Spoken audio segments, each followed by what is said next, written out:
Assalamualaikum warahmatullahi wabarakatuh, sahabat muslim semuanya. Allah Subhanahu wa taala berfirman,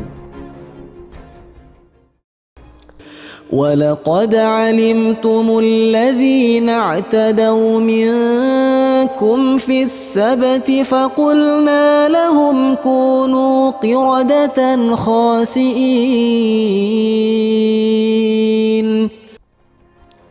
dan sesungguhnya telah kamu ketahui orang-orang yang melanggar di antaramu pada hari Sabtu.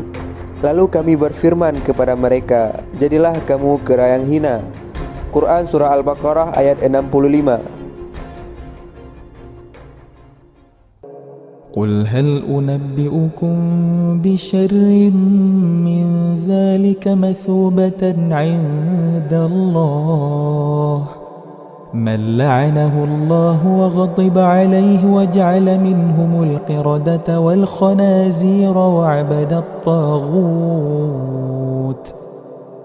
أولئك شر مكانا وأضل عن سواء السبيل.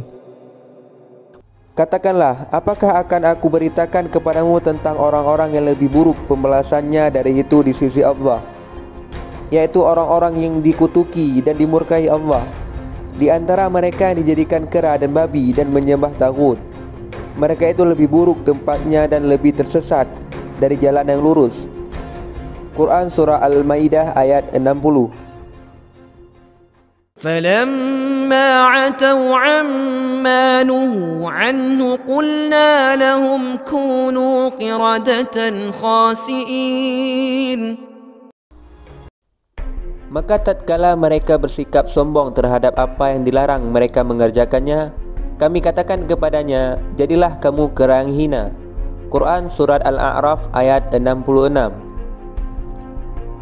Tiga ayat itu jelas-jelas menyebutkan bahwa sebagian umat Yahudi yang membangkang itu dihukum dengan cara yang sangat aneh, yaitu mereka dikutuk berubah wujud menjadi kera dan babi.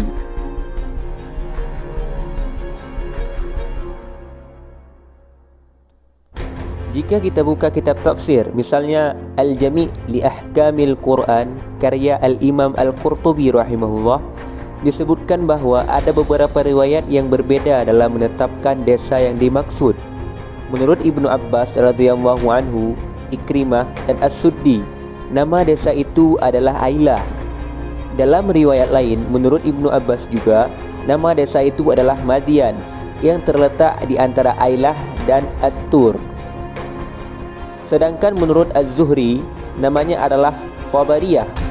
Dan Qatadah serta Zaid bin Aslam mengatakan namanya adalah Maqnan yang terletak di pantai negeri Syam.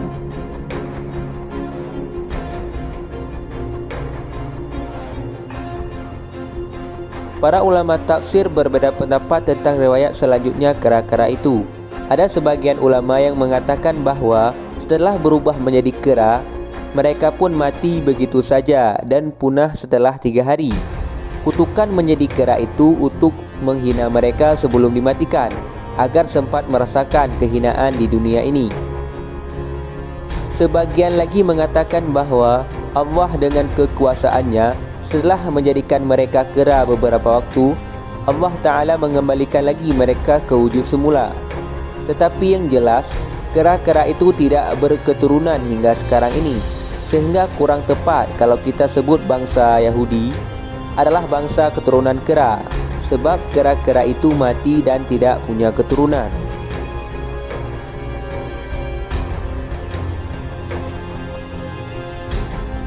Bila sampai hari ini kita masih menemukan bangsa Yahudi dalam wujud manusia dan berkeliaran sebagai bangsa yang dimurkai, maka hal itu masuk akal. Kenapa? Karena selain yang dikutuk menjadi kera itu tidak berketurunan, juga tidak semua bangsa Yahudi berubah jadi kera. Namun bahwa bangsa Yahudi itu punya sifat-sifat yang tidak baik. Al-Quran telah begitu banyak menyebutkannya. Surah Al-Baqarah saja sudah menelanjangi kebejatan orang-orang Yahudi. Belum kisah-kisah Yahudi lainnya yang tersebar di berbagai ayat lainnya. Dan buat kita, cukuplah tidak kurang dari 17 kali dalam sehari semalam kita meminta kepada Allah Subhanahu wa taala agar diberi petunjuk ke jalan yang lurus dan bukan jalan seperti orang Yahudi yang digelari sebagai al-maghdubi alaihim, yang artinya bangsa yang dimurkai Allah.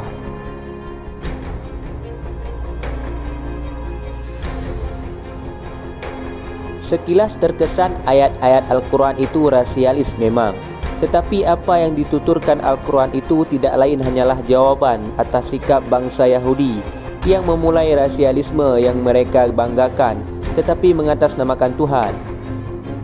Jadi kalau kita pahami konteksnya, bukan Al-Quran yang bersikap rasialis, melainkan bangsa Yahudi sendiri yang membanggakan darah dan keturunan mereka dengan memelintir ayat-ayat Taurat serta mengatasnamakan kehendak Allah.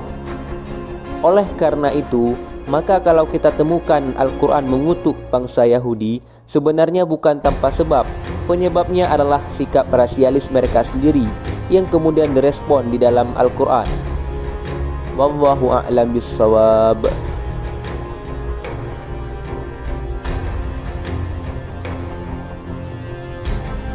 Dukung channel kami dengan cara tekan tombol subscribe, like, dan komen. Jazakumullah khair.